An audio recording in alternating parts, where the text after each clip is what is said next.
Welcome to the ESAACH E-pack, your learning backpack in the Encyclopaedia of South African Arts, Culture and Heritage Wiki. This podcast is one in a series where we listen to important South African writers speaking about their work, so we can reflect on their skills and consider the significance of their writings in the context of our history. Be sure to read the text of the author's words and the other material linked to the author page of the ESAACH Wiki at esaach.org.za.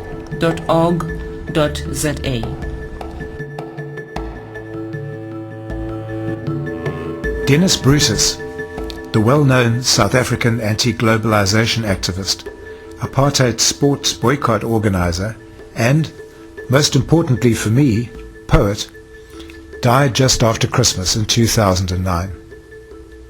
Over 12 years before, in 1997, I recorded an interview with Dennis Brutus during a literature conference at the University of Durban-Westville. At the time, I was working on my doctoral research project, investigating e-text development for South African literary studies. Wanting to explore the possibilities of embedding audiovisuals into the hypertext database, I approached Dennis Brutus and asked him to read and comment on some of his poems, and read a few poems by another South African poet, Arthur Nortje, whose work Dennis Brutus had edited and published after Nortje's untimely death while still a young man in 1970. The extracts in this podcast are two of Dennis Brutus's most applauded and memorable poems, both short, expertly crafted pieces that reveal the passionate core of his belief in freedom and conviction in the power of verse as an expression of protest and resistance.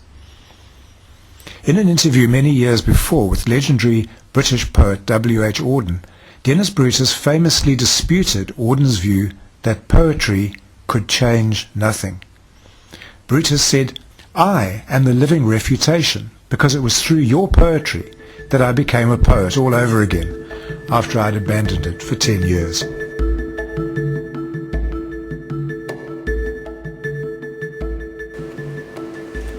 When I was putting together my collection for Heinemann, and we had to decide on a title, I thought I'd like to write a poem which summed up what all my poetry was about, a kind of thematic statement. And came up with this one, which then became the title poem, A Simple Lust, and I will read it now. When it was written, it didn't have a title, when the title was given to the book. Just a word about the context. The idea came to me in prison one day. I was breaking rocks with a very young prisoner, and he came to me and we talked surreptitiously, because you were not supposed to talk while you were working. And he said, "You know, I am going to be 78 when I leave prison. I am 18 years old now, and I've been given a 60-year sentence. So there's no remission for good behavior for political prisoners. I must expect to stay here until I'm 78. When I went to my cell that evening, I was kept in a single cell. I thought about this willingness to endure such hardship for the sake of freedom, and I couldn't quite figure out how people could make that commitment. But it seemed to me one explanation might be that the human psyche is structured in a way that freedom is essential, that to be free is an organic need in the human psyche, that we will die if we can't be free. And that in a way it was a physical need as real as the need for water or food or air, the need to excrete, the need to sleep. It was as basic to the human organism, the need to be free. And so the poem is about that need, which I call an appetite or a lust. And so the poem is really about this simple lust to be free. and that my poetry speaks about it on behalf of those who cannot speak for themselves. Here it is. A simple lust is all my woe, the thin thread of agony that runs through the reins after the flesh is overspent in overtaxing acts of love. Only I speak the other's woe, those congealed in concrete or rotting in rusted ghetto shacks. Only I speak their wordless woe, their unarticulated, simple lust.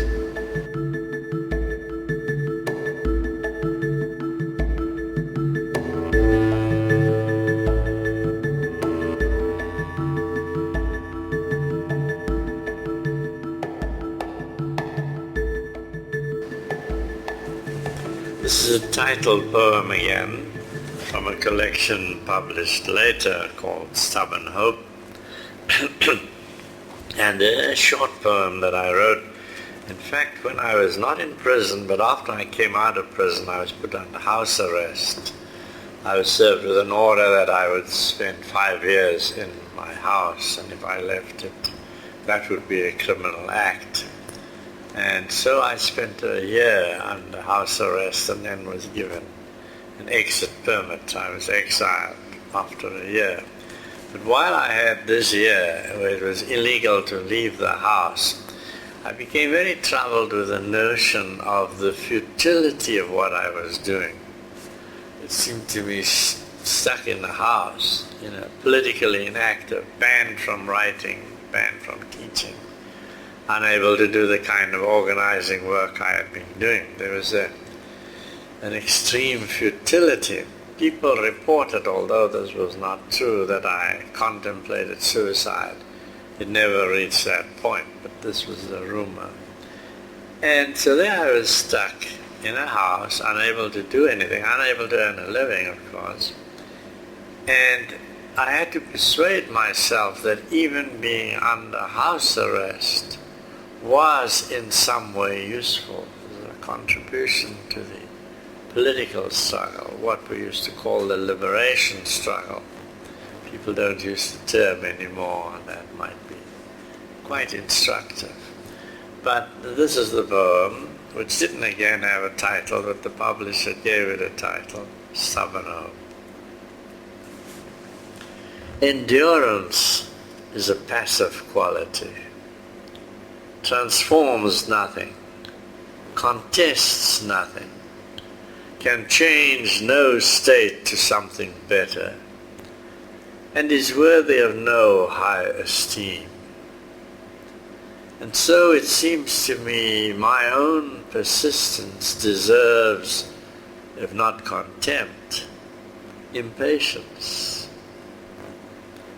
Yet somewhere lingers the stubborn hope. Thus to endure can be a kind of fight. Preserve some value, assert some faith, and even have a kind of worth. That's it.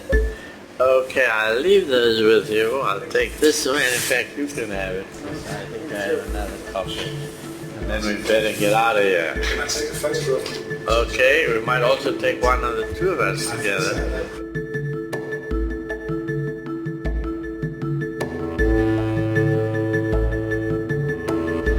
Thank you for downloading this podcast from the ESAACH E-pack, your learning backpack in the Encyclopaedia of South African Arts, Culture and Heritage Wiki.